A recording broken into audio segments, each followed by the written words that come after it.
They marked my garden like it was a crime scene. That's the first thing you need to understand. One morning I walked out to grab my mail, and there were two guys in matching polo shirts hammering a bright yellow sign into my soil that my dad had taught me to plant when I was 12. It said in bold letters, "Buffer Zone Property, HOA Jurisdiction." In that instant, my home didn't feel like mine anymore. I felt like I'd been downgraded to trespasser on the very land my family had owned for decades.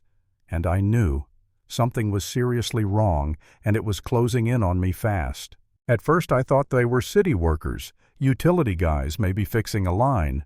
But when I walked closer, one of them's stocky name tag said, Jim didn't even look at me as he drove another stake into the ground. He just said flatly, "This area falls under the HOA's new buffer zone. President Whitman expanded coverage last month. It's already been approved." My stomach dropped. I never signed up for an HOA. My property was never part of their jurisdiction. Yet here they were pounding metal posts into my lawn like they owned it. Then I opened my mailbox. Certified mail, thick envelope heavy with legal documents. I tore it open right there on the driveway, and the first page almost made me faint. Persistent covenant violations and unauthorized use of designated buffer zone. $8, $500 in fines. My heart pounded. For what, growing tomatoes in my own backyard, living in my own home? It was like getting a speeding ticket for sitting parked in your garage. The survey attached was a mess, red lines zigzagging like someone had drawn them during an earthquake blindfolded. But I work in freight logistics. I read maps for a living. I knew instantly this wasn't an error. This was fabricated, deliberately falsified to carve out a chunk of my property and hand it over to the HOA. I showed Jim my deed original county documents. He smirked and said, "We have direct orders from President Whitman." Then he lifted his radio and muttered, "Buffer zone resident is being non-compliant." A cold voice crackled back, "Document everything. Additional obstruction charges may apply." The younger guy with him kept snapping photos of my garden like he was building a case file. "What are you documenting?" I demanded. He didn't even look up. "Compliance violations." Then he waved his hand toward my roses and said, "Unauthorized landscaping modifications." I was speechless. This garden wasn't just plants, it was my dad's legacy. And now strangers were treating it like evidence in a criminal trial. When they dragged out bright orange cones and started blocking off my driveway, neighbors peeked out from behind their curtains. Mrs. Henderson next door looked like she was afraid of me. And in that moment, staring at the fraudulent map in my hand, I realized this wasn't a mistake.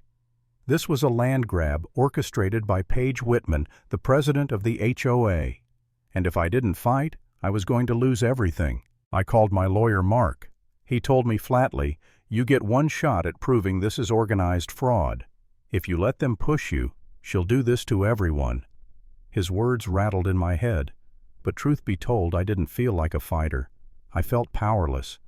Watching strangers cordon off my driveway, watching neighbors whisper, I started wondering if maybe I was wrong, if maybe it was easier to give up, sell the house, escape the circus. At night I couldn't sleep. My own walls felt like they were closing in. For the first time in my life, I thought maybe I don't belong here anymore. But then Mark showed me what he'd found. Forged maps, fake filings. Even a non-existent insurance company Paige was running, siphoning money from homeowners. And worse, records of tax fraud exemptions she claimed on land she didn't own. Suddenly, it all clicked. This wasn't about me planting tomatoes. It was a racket. Paige was using the HOA like her personal kingdom, stealing land and money. If I gave up, she'd win. And she'd do it again to someone else who maybe didn't have the resources to fight. That thought snapped me out of my fog. I realized I had a duty not just to myself, but to every neighbor she was extorting. The day of court, Paige walked in like royalty. Perfect hair, designer suit, flanked by her board members and loyalists. The gallery cheered for her like she was saving the neighborhood from a villain, and that villain was me.